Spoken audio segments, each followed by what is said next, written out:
U.S. Secretary of State Antony Blinken is in Beijing for talks with Chinese leaders in an attempt to ease strained relations between the two countries.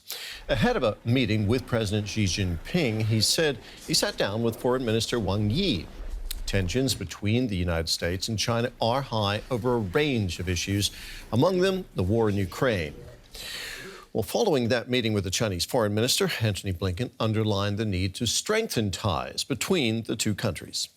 But in Beijing, the President asked me to travel back to work on moving forward on the agreements that our two presidents reached in San Francisco at the end of last year, resuming cooperation on counter-narcotics, restarting our military-to-military conversations, looking together at the future of artificial intelligence, its risks, safety issues, and trying to strengthen our people-to-people connections, but also, critically, managing responsibly our differences.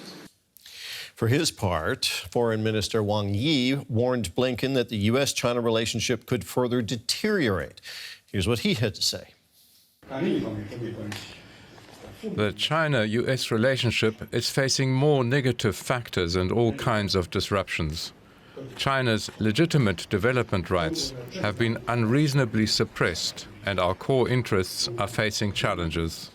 Should China and the U.S. stay on the right path of moving forward with stability or return to a downward spiral? This is a major question facing our two countries and tests our sincerity and ability. Earlier, I spoke about this with DW's James Chater in Taiwan's capital, Taipei, and journalist Fabian Kretschmer, who's been following Blinken's visit for us in Beijing. Fabian, we just heard China's foreign minister there saying it's a choice between stability or a downward spiral in relations with the U.S. What is it that these two great powers are having such difficulty agreeing on? Yeah, I can't overstate how fragile actually the tensions and also how fragile the relationship between China and the US is. Just a little over 1 year, Blinken was basically already on his way to Beijing, and then the diplomatic issue over a suspected spy balloon from China popped up, and he cancelled his visit last minute.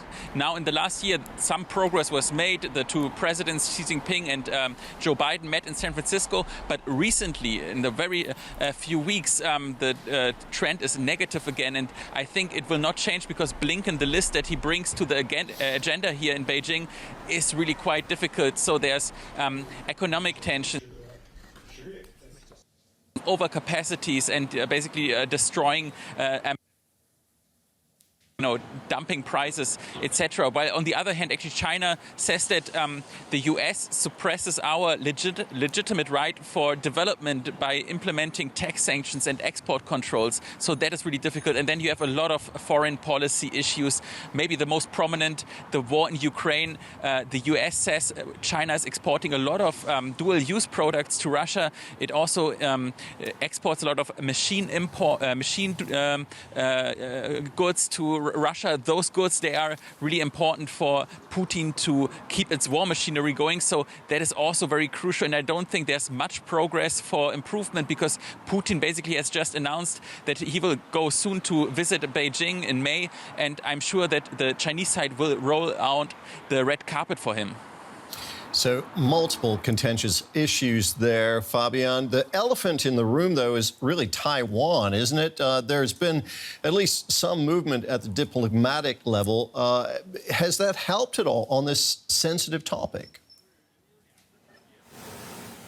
Well, I mean, Taiwan is what China calls the core of its core interests and a red line. So this is really of crucial interest of China. And I think the two stances, the two positions are really fundamentally different. I think there's really not much common ground that can be found here. For example, Joe Biden, he's a president who is quite outspoken to express his commitment to protect Taiwan from a possible Chinese invasion. And from the eyes of China, this is really very unacceptable. The arms sales from US to Taiwan is unacceptable, and there's so much room for conflict, but really not much room for progress. I think the best what we can hope for is that both sides will, subdue their rhetoric and tone it down a bit.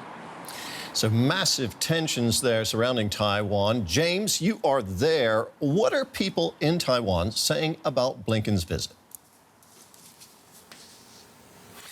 Well, in Taipei, there's a belief that any type of communication between the US and China is better than none at all. Remember, the militaries of the US and China are sometimes operating in very close proximity in waters around Taiwan. And so that type of communication in any form is viewed in a positive light.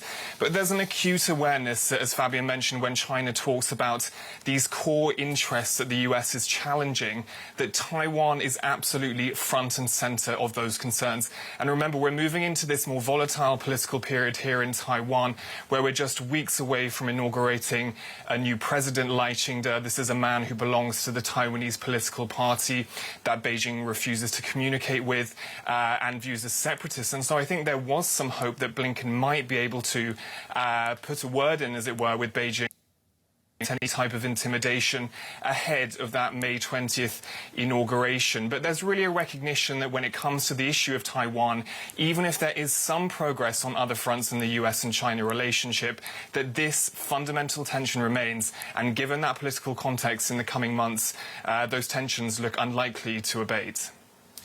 Now, the U.S. has just passed a foreign aid package. Part of it provides $8 billion in funding for the Indo-Pacific region, including military assistance to Taiwan. In Taiwan's view, is that enough, James?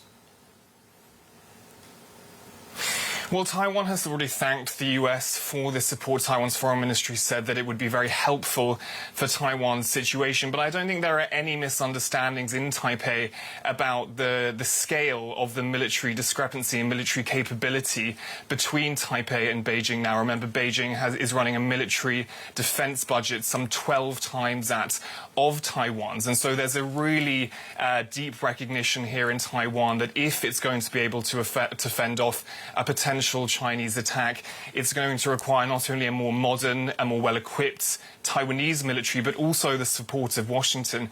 And I would add to that, too, that if Taiwan's going to be able to fend off that attack, it would also require the support of the US's other allies in the Indo-Pacific and at least a coordination between those partners. And that's why we've seen Washington really make big efforts to bring its allies, especially Japan and the Philippines, with which it has a mutual defense treaty, closer together to show a more united front against more assertive Chinese behavior in this region.